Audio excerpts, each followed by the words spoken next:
Terima kasih Anda masih bersama kami. Bagi Anda yang baru saja bergabung, kami hadirkan kembali 3 berita utama hari ini. Bulan Ramadan tinggal hitungan hari, penumpang mulai padati stasiun kereta api di Kota Bandung untuk mudik di kampung halaman. Pencuri motor di Kabupaten Majalengka ditangkap dan dihakimi warga.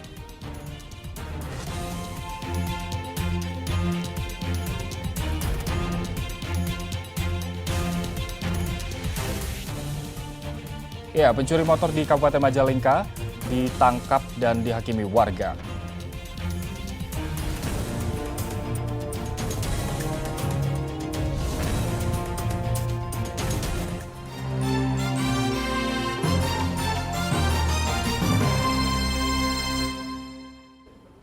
Untuk memastikan kenyamanan para pemudik yang melintas di jalur selatan saat arus mudik Lebaran nanti, polisi di Kabupaten Bandung mengecek kondisi ruas jalan arteri pada Senin pagi. Dalam pemeriksaan jalur mudik, polisi menemukan para pedagang makanan yang berjualan hingga ke bahu jalan di kawasan Rancaekek, Kabupaten Bandung.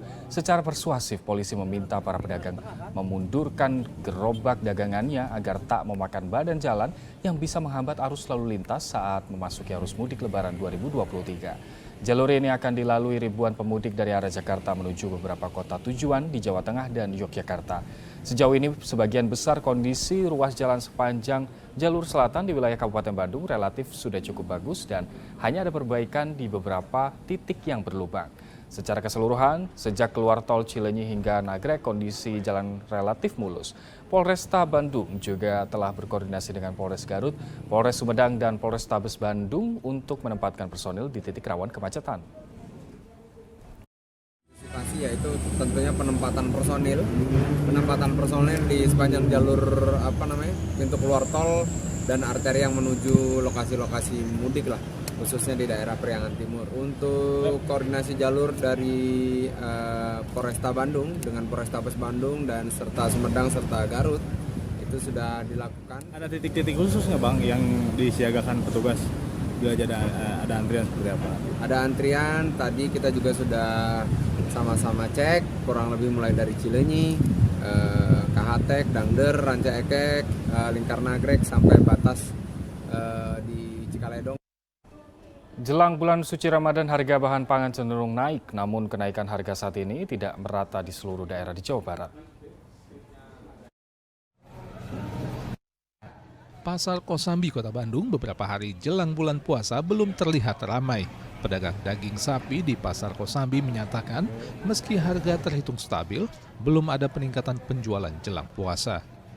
Dagingnya masih normal, masih biasa. Harga berapa? Mudah-mudahan nggak naik. Ya. Saat ini harganya masih berapa?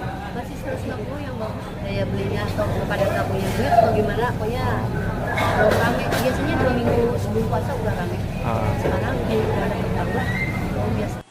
Sedang untuk komoditas cabai, yang naik hanya cabai rawit saja, sedang cabai jenis lainnya stabil. Yang naik cuma rawit. Berapa? Sekarang rawitnya 80, 90 kalau onan. Sebelumnya? Sebelumnya cuma 80 onan. Untuk komoditas daging ayam potong, harganya naik dari biasanya Rp28.000 menjadi Rp34 hingga Rp36.000. Pedagang mengaku sebagian pelanggannya mengeluhkan terus naiknya harga daging ayam. Kalau dari sananya udah mulai naik, tapi kalau penjualan masih harga kemarin-kemarin. Ayamnya sekarang 34. 34. Kalau ayam broiler yang biasa. Kalau bejantan mah naik 3 hari kemarin sekitaran 3.000-an.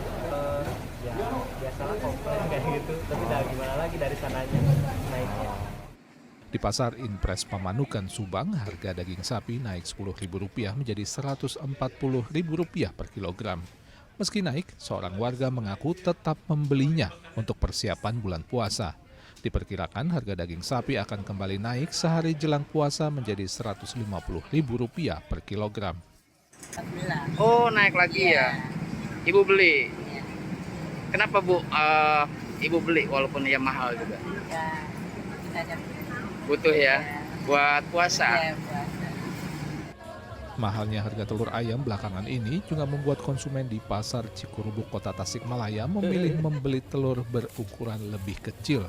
Biasanya mereka adalah pemilik warung makan atau penjual nasi goreng keliling. Dengan harga telur ayam yang mencapai Rp29.500 hingga Rp30.000 per kilogram, untung mereka dari berjualan semakin menipis. Milih-milih telur itu untuk apa, Pak? Buat jual mie rebus. Jual mie rebus. Nah, suka ada yang pakai telur gitu. Oh gitu. Rugi gitu. Rugi apa ya? Kalau besar kan cuma sedikit. Cuma sedikit. Iya. Jadi cari yang lebih tanggung atau kecil gitu ya, Pak Ji. Jadi ada keuntungan dikit ya, Pak Ji. Emang lagi mahal sekarang, Pak Ji? Ya lumayan, 295 kan, biasa 26. Tidak hanya telur kecil yang diburu, sebagian konsumen lainnya juga memilih membeli telur pecah yang harganya lebih murah Rp500 per butir dibandingkan dengan telur normal. Telur-telur yang udah rusak atau mungkin pecah sedikit itu masih dijual, Bu ya? Iya, Banyak yang nyari. banyak yang beli. Itu untuk apa itu, Bu? Itu uduk, nasi uduk, kue, jualan nasi buat dadar gitu. Emang harganya beda? Beda harganya. Berapa itu? Kalau satuan 1.500. Rugi ya. Kan kalau yang bagus hitung 2.000 satunya. Tidak hanya telur, harga cabai yang mahal juga membuat cabai busuk pun kini tetap laku dijual. Cabai busuk dijual dengan harga Rp20.000 per kilogram. Tim Liputan melaporkan. Dinas Pemuda Olahraga Budaya dan Pariwisata Kota Tasikmalaya menyulap ruang kosong menjadi peternakan maggot. Usaha ini terus berkembang dan hingga kini sudah ada 100 box maggot hasil produksi.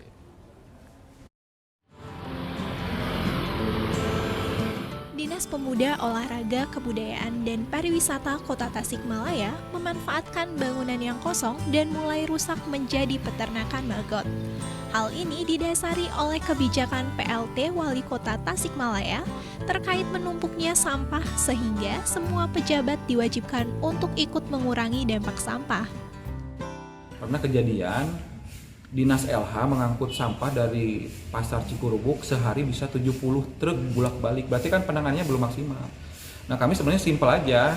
Kami ikut program pemerintah Kota Tasik yang digagas oleh Pak PJ Wali Kota dengan Dinas LH. Pertamanya kami iseng. Jadi sampah karyawan yang ada di Dinas Parabutpar, sampah khususnya organik, setiap pagi bawa ke sini, kita tampung.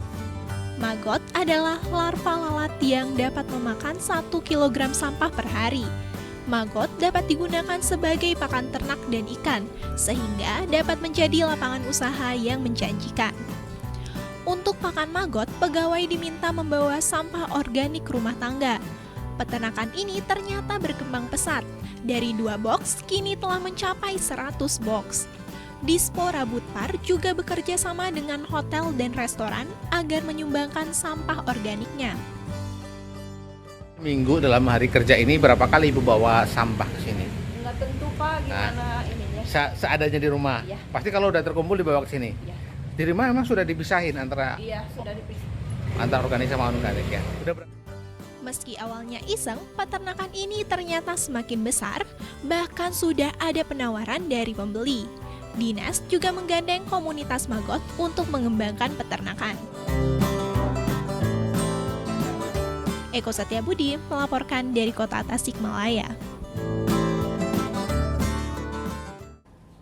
Kasus penyakit polio pada anak kembali ditemukan. Kali ini terjadi di Kabupaten Purwakarta. Penyakit polio ditemukan pada seorang anak berusia 4 tahun 5 bulan.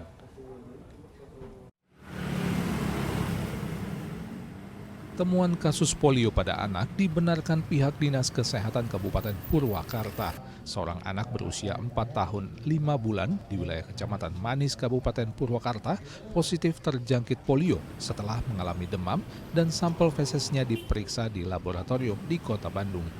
Untuk mencegah penularan, petugas telah mengambil sampel sejumlah anak yang berkontak erat dengan penderita, serta melakukan vaksinasi polio massal bagi anak usia 0 hingga 59 bulan. Namun, vaksinasi massal masih menunggu adanya pasokan vaksin polio dari Kementerian Kesehatan. Petugas surveillance kita curiga begitu ya, curiga apakah ini AFP begitu ya, walaupun memang kelemahannya sudah terjadi sejak umur 2 tahun, tapi kok di saat dibawa ke situ kondisinya seperti ada peningkatan kelemahannya begitu, sehingga diperiksalah sampelnya, kemudian kami kirimkan ke Bandung ya, dan keluar hasilnya pada tanggal 14 Maret itu positif. Dengan surveillance artinya kita memeriksa lagi sampel-sampel kontak erat yang ada di sekitarnya. Ini masih dalam proses ya, jadi belum ada hasil. Kemudian juga memutus rantai penularan, itu yang penting, dengan dilaksanakannya ORI atau Outbreak Response Immunization. Jadi kita akan lakukan imunisasi polio ini kepada anak usia 0 sampai 59 bulan. Terkait temuan ini, pemerintah Kabupaten Purwakarta menghimbau warga agar menjaga kebersihan, mengingat polio menular dari kotoran atau feses penderita dan masuk secara oral kepada balita. Penyakit polio juga bisa menyebabkan kelumpuhan permanen hingga kematian. Zainal Arifin melaporkan dari Kabupaten Purwakarta.